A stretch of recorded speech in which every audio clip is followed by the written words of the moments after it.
현재 하고 있는 대내외 활동이나 추천하는 대내외 활동이 있을까요? 네, 저는 우선 학교 안에서 했던 활동부터 말씀드릴게요. 저는 1학년, 2학년 학생회를 꾸준히 하고 있고요. 그리고 숙명여자대학교 동남아시아 해외봉사단 SFV 19기 그리고 20기를 하고 있습니다. 그리고 중앙동아리 청파러너스 2023년 단원으로 활동하고 있습니다. 제가 추천해드리고 싶은 것은 이제 대외 활동에서 굿네이버스 활동을 했던 활동인데요. 저는 굿네이버스 NGO 트래블러 6기로 활동을 했습니다. 저는 여기서 NGO에 대한 지식을 학습하고 가상 NGO를 설립해서 슬로건 그리고 CI 등 조직 구성을 직접 해보면서 캠페인을 진행했던 활동입니다. 저는 환경 NGO를 설립해서 직접 CI를 만들었고 리폼 캠페인을 진행했던 기억이 있습니다. 비정부 기구에 대해 관심이 있다면 꼭 하면 좋을 것 같습니다. 저는 일단 지금 대내적인 거는 학생회 활동하고 있고 그다음에 동아리 하고 있는데 이 동아리는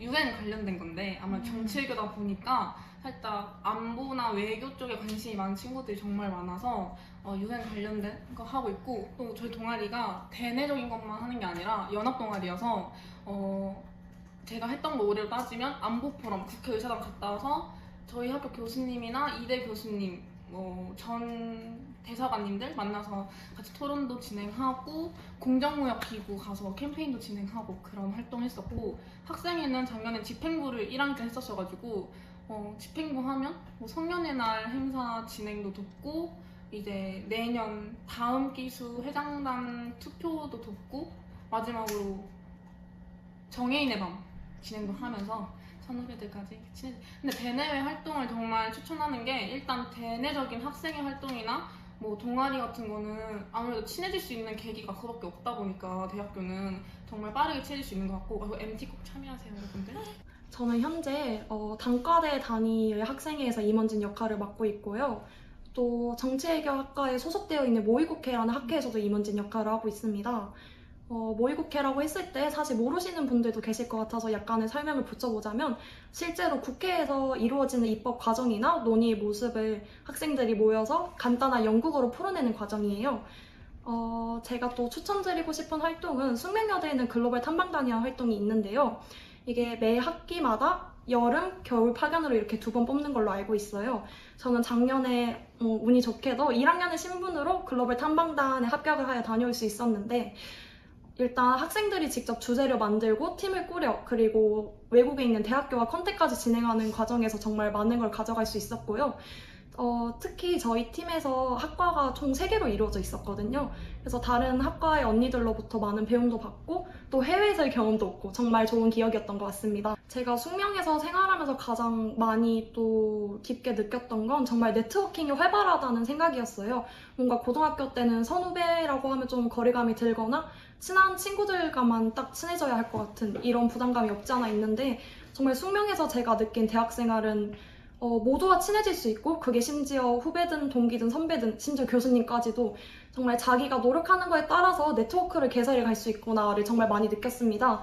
그래서 사실 입학하고 나서 처음 접한 환경이니까 어떻게 지내야 할지 걱정이 많이 하실 거라 생각이 드는데 눈에 보이는 사람들한테 다 인사해도 좋고 또 먼저 다가가면 다들 따뜻하게 환영해 주시니까 새내기 친구들한테 꼭 네트워킹을 열심히 했으면 좋겠다.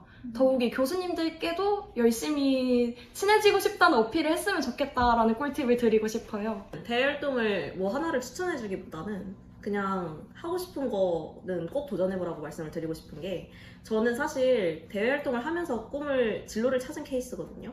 그래서 그 진로를 확실히 정하지 않았더라도 관심이 가는 대외활동에는 후회 없이 도전해보면서 진로를 조금 찾아가면 좋을 것 같고요. 저 같은 경우는 외교에 관심은 있었는데 뭘 해야 될지 정확히 몰라서 외교부 서포터즈를 했었어요. 그래서 그곳에서 주한 호주 대사님이나 이런 분들을 만나고 인터뷰하는 과정에서 그 외교 쪽으로 조금 더 진출하고 싶었고 외무영사직 시험을 보겠다는 진로를 세울 수 있었어가지고 혹시 관심 있으신 분들은 외교부 서포터스 추천드리고요. 아니면 굳이 이런 곳이 아니더라도 NGO 기업 같은 대외 활동이나 이런 데서 프로젝트 활동하는 거 있잖아요. 굳이 카드뉴스를 만들지 않는 곳이어도 막 프로젝트 활동이라던가 이렇게 직접적으로 실질적으로 뭐가 결과가 있을 만한 그런 활동들 하시는 걸 좀 추천을 드려요. 왜냐하면 요즘에 대외 활동에서 카드뉴스나 영상 만드는 거는 너무 많이 하고 있기 때문에 네, 그래서 보통 이렇게 근데 이거를 다 떠나서 그냥 자기가 하고 싶은 거 다 하시다 보면은 조금 더 구체적으로 내가 뭘 원하는지를 찾아갈 수가 있어서 네, 하고 싶은 말은 일단 도전해 보시라는 거 말씀드리고 싶습니다. 그럼에도 추가로 자기가 했던 대외 활동 중에 가장 뜻깊거나 기억에 남았던 게 있나요? 저는 제가 했던 대활동 중에서도 제일 처음에 했던 대활동인 NGO 해피기버 서포터스가 가장 생각이 많이 났는데, 제가 아까 말씀드렸듯이 그게 그 실질적인 프로젝트를 기획하는 거여서 기부를 할 대상이나 뭐 이런 거에 대해서 조금 많이 생각을 해봐야 됐었어요. 그래서 공감이라는 큰 틀을 가지고 우리 사회에서 어떤 사람들에게 도움을 조금 더 줘야 할지를 깊이 생각을 해봤고, 그 결과 시각장애인들의 눈이 되어주는 공용 리모컨 100개 정도를 기부하겠다는 프로젝트를 세울 수가 있었거든요. 그래서 이렇게 작은 활동이어도 하나하나 그 의미를 찾아가면서 내가 어떻게 이렇게 실질적으로 도움이 될 수 있을까 분석하는 힘을 좀 더 기르고 공감하는 힘을 좀 더 기를 수 있어서 가장 기억에 많이 남았던 것 같습니다. 다음으로 학교생활 관련해서 새내기들이 잘 모르는 꿀팁 알려주실 수 있을까요? 네. 저는 우선 두 가지가 있는데요. 첫 번째는 교회 장학금, 그리고 나머지 하나는 학사입니다. 스노위 장학칸에 수시로 들어가서 교회 장학금을 확인하는 습관을 들이는 것이 좋습니다. 그리고 지금 1학년 친구들이 아마 명제관에 많이 거주하는 걸로 알고 있습니다. 하지만 아쉽게도 명제관은 1년만 살 수 있어서 다음 학기나 다음 연도에서는 자취를 하거나 하숙을 하는 경우가 많은데요. 저는 이래서 학사를 추천해주고 싶습니다. 지역에서 만든 학사나 다양한 기업에서 만든 학사가 존재합니다. 저는 작년에 충청남도 인재육성재단에서 운영하는 충남학사에서 약 1년 동안 거주했고, 종근당재단에서 운영하는 고촌학사에 지원했던 경험도 있습니다. 서울에서 거주 문제를 해결하는 건 중요한 일이기 때문에 많은 정보를 찾는 게 필요하다고 생각합니다. 다음으로 교양 추천해 주실 수 있을까요?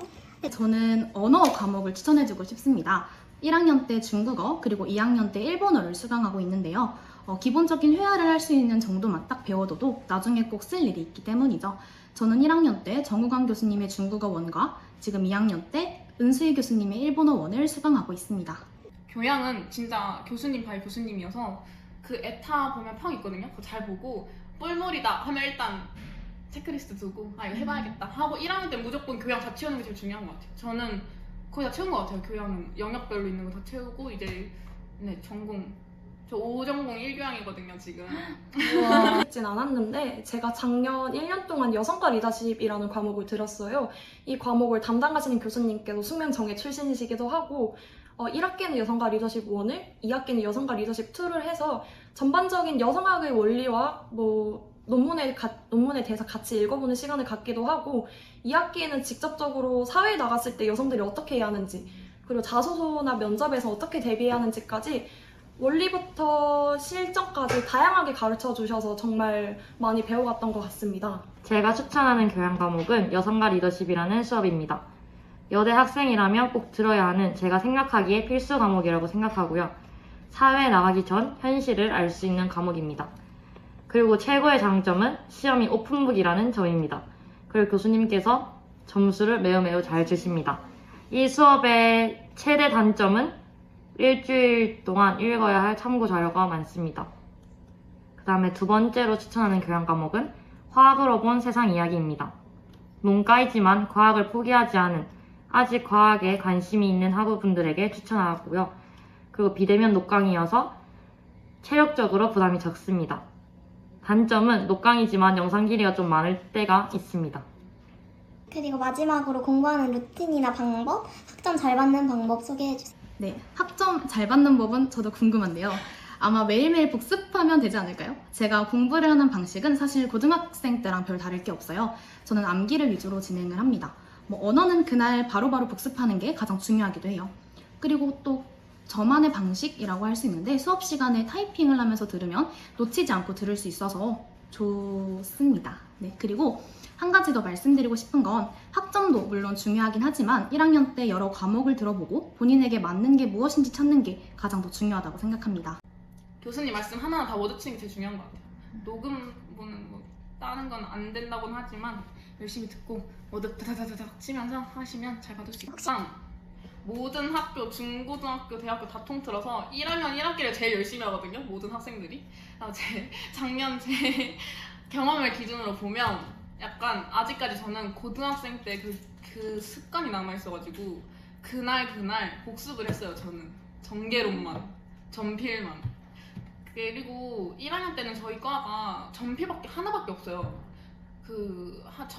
정진탐은 솔직히 그냥 PF니까 교수님 말씀 잘 듣고 과제 내면 되는데, 전개론이 이제 본인뿐만이 아니라 모든 1학년 그리고 재수강 하시는 선배님들, 복수 전공하시는 선배님들 다 열심히 하셔가지고 정말 열심히 해야겠다라는 마인드로 했는데, 근데 막 고등학교 때처럼 평균이 이 정도인데 내가 평균보다 낮다고 학점 못 받고 그런 게 아니니까 그런 거 신경 쓰지 말고 그냥 최선을 다해서 하고